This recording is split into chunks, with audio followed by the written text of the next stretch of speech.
네, 다음 게스트 이재정 의원님 모셨습니다. 반갑습니다.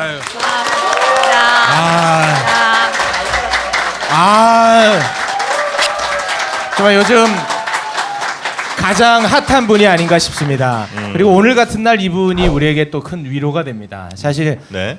고산병은 88정으로 잡고 황교안은 이재정으로 잡는다. 제가 직접 자, 잠시만요. 현안 질의에 대한 답변 태도에 대해서 가이드를 해드려야 되겠습니다. 답변 태도 온당치 않습니다. 저 이 자리에 국회의원으로 서 있습니다. 저도 제가 그동안 경험한 바로는 제가 경험한 이거 뭐 하는 겁니까? 보시라고 드린 겁니다. 증거 가져오라고 하셨으니까 증거 드린 겁니다.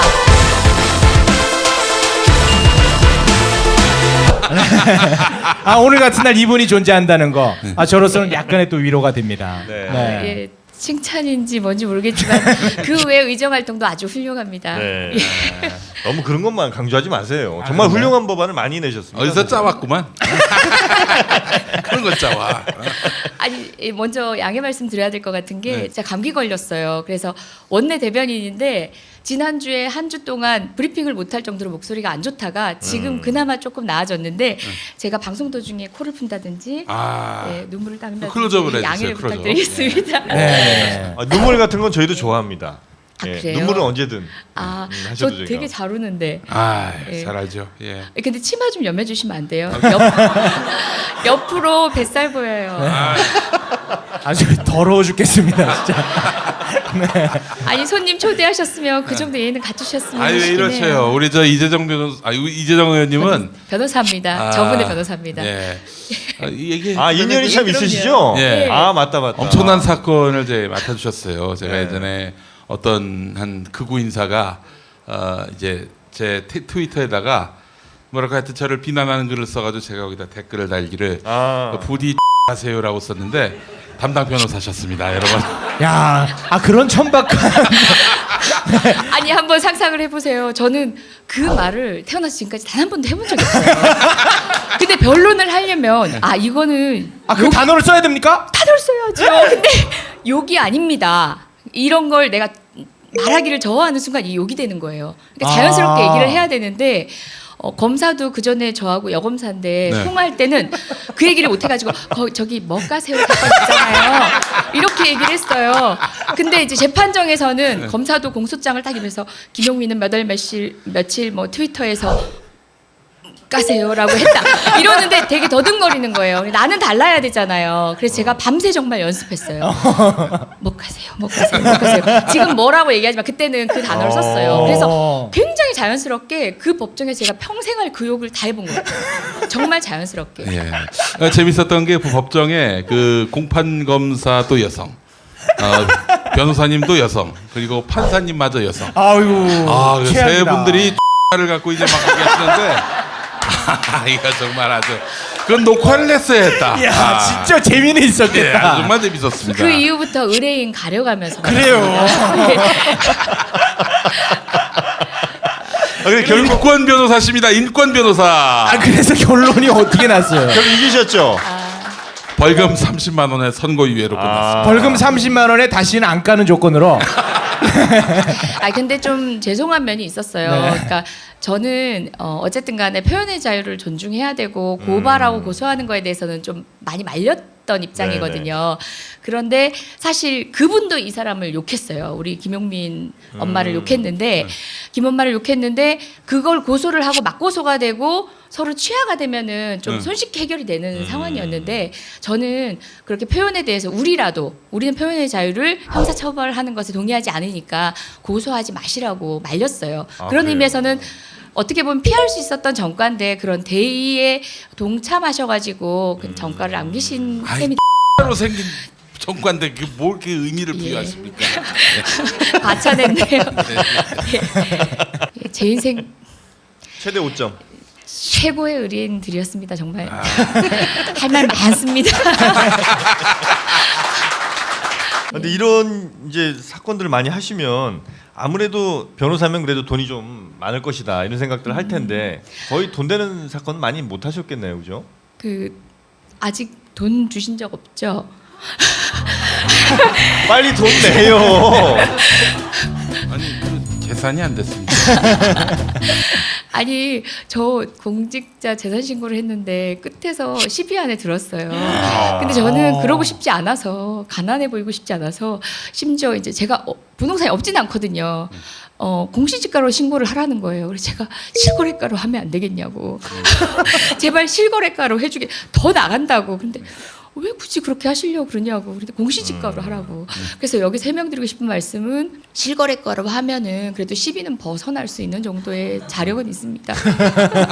굉장히 공부를 잘 하셨던 모양이에요. 아주 전부터. 하고 싶으면 했는데요.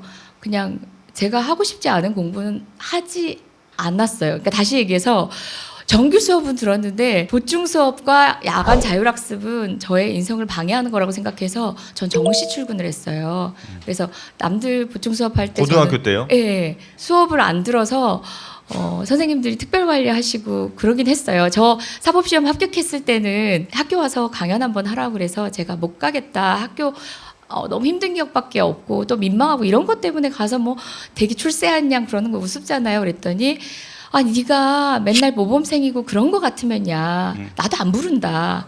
근데 네 인생을 생각해보면 네가 정말 후배들한테 해줄 얘기가 많을 것 같다. 그래가지고 그 말이 굉장히 설득력 있어가지고 내려가서 후배들한테 공부가 왜 필요한지 알게 되는 시간부터 공부를 했던 것 같다고. 그래서 왜 공부하는지를 조금 고민하면서 공부를 했으면 좋겠다. 그럴 때는 정말 공부 효과도 최상이고 실제 뭔가 하고 싶음이 간절할 때는 우주의 기운이 도와주시잖아요. 어찌됐든 그렇게 공부를 하시고 사법고시를 패스했다는 것은 개인의 어떤 출세를 위한 거 아니었을까요? 사실 저는 기자가 하고 싶었어요. 네. 그래서 근데 당시에 저 졸업할 때가 IMF 시대였거든요. 사실상 네네네. 뭐 기자는 고사하고 조그만 중소기업에 취업하기도 쉽지 않은 때였어요. 그래서 사법고시에 패스하셨어요? 그래서 선택하는 길이 대부분 공무원이거나 또는 이제 제가 법대를 졸업했기 때문에 다들 사법시험도 많이 선택을 했었죠. 기자를 상정했을 때 정말 정의롭고 대단한 사회 정의를 위해서 땀 흘리면서 뛰어다니는 그런 모습을 상상했기 때문에 사법시험을 합격하면은 변호사, 그것도 그때 법대였기 때문에 저는 민변을 알고 있었거든요. 민변 변호사가 되는 게 소원이었어요. 저희 아빠가 진짜 민변 가입하던 날 저희 아빠가 돌아가신 아버지가 민변 가입하는 날 드디어 네 꿈 이뤘다고 축하해 주셨어요. 예. 근데 우리가 언론에서 보는 네. 우리 의원님은 굉장히 그 웃음마저도 예. 냉소적으로 보여요. 심지어 저는 그러니까 그 이후에 뭐 미소 때문에 또 요거도 먹은 적이 네네. 있잖아요. 이번에 그 더러운 잠 예. 그때도 웃는 그 모습이 근데 저만 웃은 게 아니에요. 생각을 해보세요. 본회의 가겠다고 막 왔어요. 근데 지금 석고대죄해도 모자를 파네. 완전 일렬로 도열을 해가지고. 잠깐만 또 하나 잖아. 또 하나 써. 이러고 에? 또 하나 써. 네. 도열을 해가지고 그걸 들고 있는 거예요. 딱 보자마자 처음 화도 안 나요. 너무 웃긴 거예요. 뭐 하는 거야. 어이가 그래서, 없어서. 네, 그건 저만 웃은 게 아니에요. 다른 분들도 다 웃고 지나가셨는데 유독 제 웃음만 사람들은 캐치를 해내더라고요.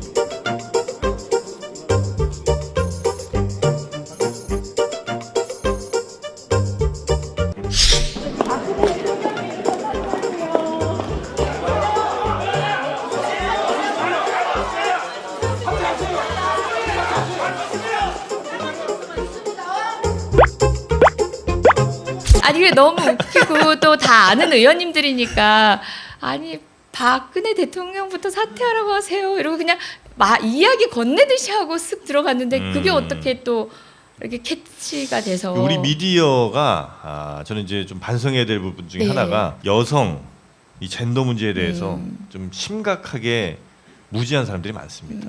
그리고 좀 그걸 이용하려는 사람들도 좀 많은 것 같고 여기까지만 말씀드리겠습니다. 난뭘 쇼를 하나? 왜 쇼를 해? 제일 마초입니다 이 녀석이. 예. 얘 제일 싸요. 예.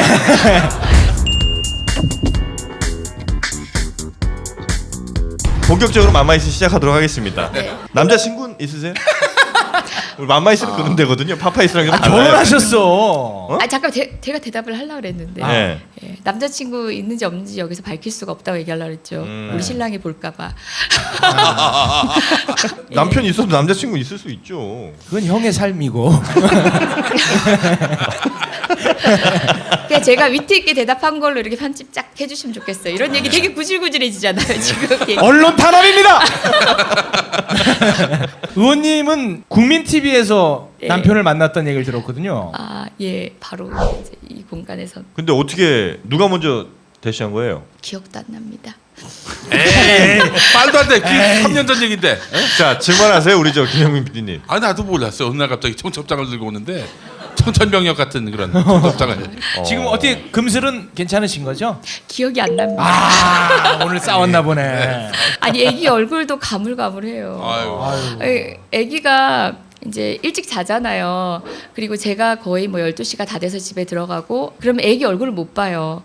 그럼 애기는 며칠 전에 마지막으로 봤던 내 마지막 모습을 기억하는데 그때도 뭐 저녁에 일정이 있어서 나오면서 이러면 안 된다고 하는데 애기한테 편하게 나오려고 엄마 쓰레기 버리고 올게 그렇게 얘기를 하고 나갔어요. 근데 애기가 그 장면하고 또 저희 수행해 주시는 비서님하고 차 타고 가던 장면하고 짬뽕을 이렇게 해가지고 이렇게 기억을 해요. 엄마가 쓰레기 버리러 간다 하고 아저씨 차 타고 가서 며칠 안 들어와. 전형적인 이 바람난 엄마 스토리인데. 근데 그걸 말을 조금씩 하기 시작하는데 어린이집 가서 느닷없이 선생님한테 엄마가 쓰레기 버리러 가서 아저씨하고 나가서 안 들어왔어요. 저 진짜 큰일이에요. 아저씨하고 나가. 앞으로는 이런 거 어떻습니까? 애기한테 쓰레기 버리고 올게보다 쓰레기 치우고 올게. 그럼 맞잖아요. 괜찮네요. 방송 천재.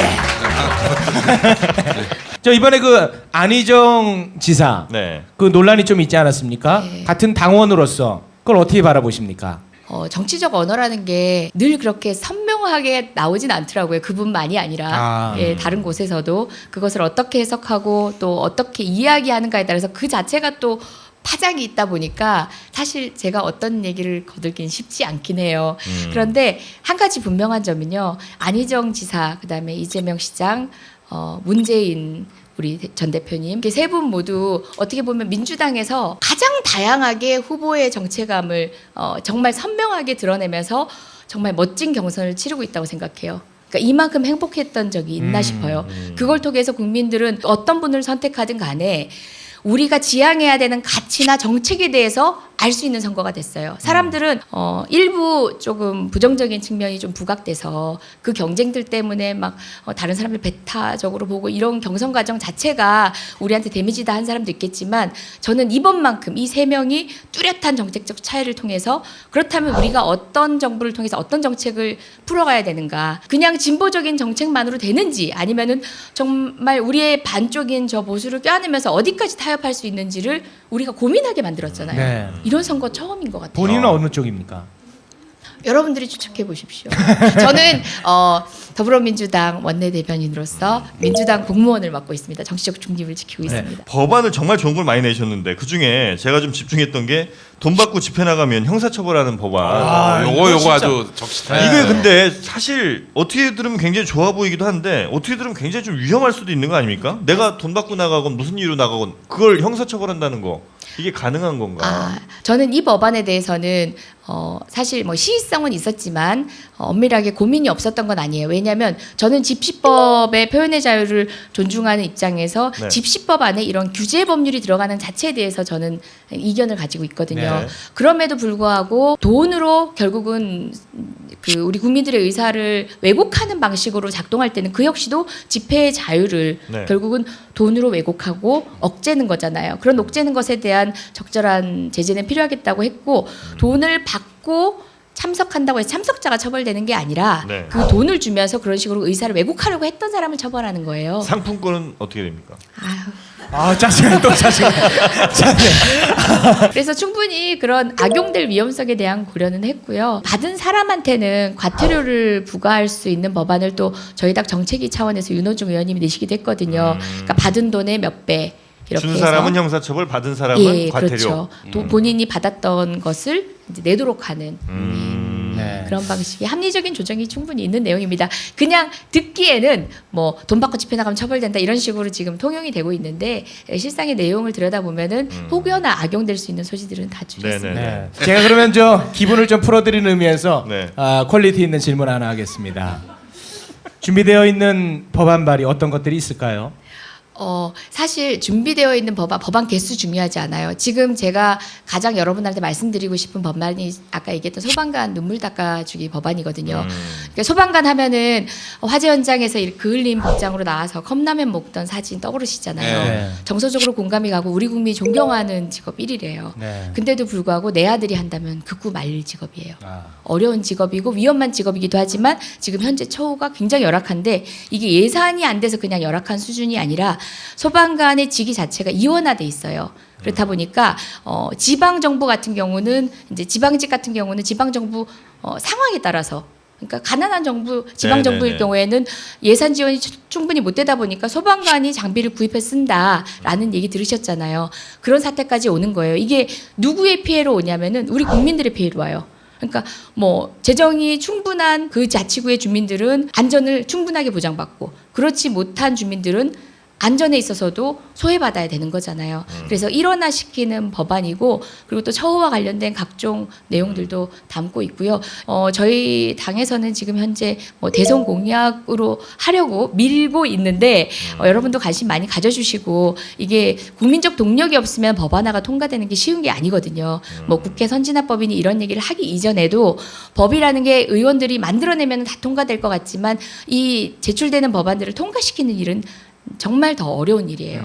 그 일을 성사시키는 것까지가 바로 의원이 할 일인 것 같아요. 여러분들 법안 개수 가지고 칭찬하지 마시고요. 그 법안을 통과시키기 위해서 의원이 어떤 다각적인 모색을 하고 있는가까지도 지켜봐 주셨으면 좋겠어요. 우리 황교안 총리 얘기를 안 할 수가 없습니다. 네, 좀 희화화되긴 했지만 예. 그래서 저도 그냥 아유 그래도 그분 뭐 훌륭하신 법무부 장관 출신의 총리님까지 되시는데 저를 뭐 그렇게 불편해까지 하실까? 아니 오방실 던질 때는 그 황교안의 리액션이 보통이 네. 아니었어요. 진짜 공포와 경악을 금치 못하는. 아쉬운 점은 오방실에 너무 이제 주안점이 두어진 게 오방실과 오방역에 주안점이 두어진 게 좀 아쉬웠는데요. 사실상 이제 저는 그때 한교안 총리의 태도를 지적하고 싶었고 국회에 나와서 무기력하게 의원들이 돌아서는 모습이 내가 저 자리에 가면은 그 얘기는 꼭 해야겠다 생각했는데 생각보다 그 대정부 질문 시간이 굉장히 짧아요. 그래서 제가 준비한 내용을 좀 못하긴 했는데 황교안 총리는 불편하긴 했을 겁니다. 그렇기 때문에 이제 2차 청문회 전에는 약간의 이제 긴장감 있는 어떤 전언을 물밑으로 듣기도 했고요. 진짜 이건 농담 삼아긴 하지만 실제로 그런 의사를 전했어요. 저희 수석 부대표님께서 이재정 지리자로 안 나온다 이런 얘기를 슬쩍 오, 그래서 야. 나오셨습니다. 진짜로요? 이야. 그래서 나온지 모르겠지만 그 얘기를 하긴 했었어요. 진짜로. 그런 거죠. 그분이 법조인 그것도 검사 출신 법조인의 특징이 뭐냐면 기수문화 그다음에 여성 나이 어린 여성에 대한 자존심이 굉장히 세요. 그렇지. 그래서 그 부분, 그러니까 법을 얘기하면서 자기 앞에서 나의 상대적으로 젊은 여자가 자기한테 이렇게 따지고 있는 모습을 참아내기가 쉽지 않았을 거예요. 그 권위 있는 분들의 특징인 것 같아요. 네. 요즘 시계 파문이 예. 엄청나지 않습니까? 예. 이 시계 파문은 저는 이게 우리 황교안 총리에게 아주 치명타를 입히는 거다라고 보는데 어떻게 생각하세요? 그 황제 의전 가지고 여러 번 논란이 있었잖아요. 사실상 그 서울역 플랫폼에까지 차 갖고 들어오신 분 아닙니까? 네. 이게 시계일이 뭐 새삼 놀라울 것도 없는 분이에요. 기본적으로는 대통령에 대한 꿈은 뭐 잘 모르겠고 어쨌든 간에 기본적으로는 자기가 그런 완장을 차고 권위가 있다는 것을 굉장히 즐기시는 그런 류의 권력자인 건 맞는 것 같아요. 출마할 것 같으세요? 대통령 선거? 글쎄요. 출마했으면 좋겠는데 나온다고 하더라도 지금 굉장히 노련하게 잘하고 있는 거 아닌가요? 끝까지 정말 소구에서 나올 때까지 지금 자기 주가를 계속 올리고 있잖아요. 근데 그러다 보니까 어느 순간 지지율이 주춤하잖아요. 네. 주춤하다 보면은 그분은 어차피 이번 선거는 안 될 선거 필드에 나가서 데미지를 입는 것보다는 그냥 본인은 누군가의 그런 바램으로 남고 다음을 도모하자란 판단을 할 가능성도 지금 높다고 봐요. 저는. 그만하시죠. 이러는 거 아닐까요? 황교안 총리가 아유 이거 출마하지 말라네 이렇게 준비하셨어요? 한번 웃겨보려고 했어. 저런 거랑 같이 가야 되나? 야 본인도 부끄러워하네. 본인도 부끄러워해. 정말. 보통 사람들은 이렇게 창피한 상황이 되면 부끄러워하는데 예. 부끄러워하지 않는 또 사람들이 있으니까. 넘어가. 웬만하면. 못다 하신 이야기 있으면 하시면서 마무리를 짓겠습니다. 특히 그 탄핵이 기각되는 거 아닌가, 각하되는 거 아닌가 이것 때문에 염려하는 국민들이 많으신데 한 말씀. 그렇지 않을 겁니다. 이미 이제 탄핵은 거스를 수 없는 역사적 흐름이 됐고요. 그 역사적 흐름을 거스르려는 정말 소신 있는 헌법재판관이라면은 그 역사적 평가를 감당할 만큼의 자기 배포를 가진 분일 거예요. 있을까요? 지금 헌법재판관 중에서 있을까요? 보수적인 성향이어서 이 상황 자체가 탐탁지 않은 분이 있겠지만 법률적인 헌법적인 해석을 능가하는 정치적 어쨌든 자기가 행위를 하겠다라고 그런 불이익을 감수할 헌법재판관은 없을 것 같아요 지금. 자, 오늘 함께해 주신 이재정 의원님께 큰 박수 부탁드리겠습니다. 고맙습니다. 세상을 햇살처럼 화려한 미소가 좋은 그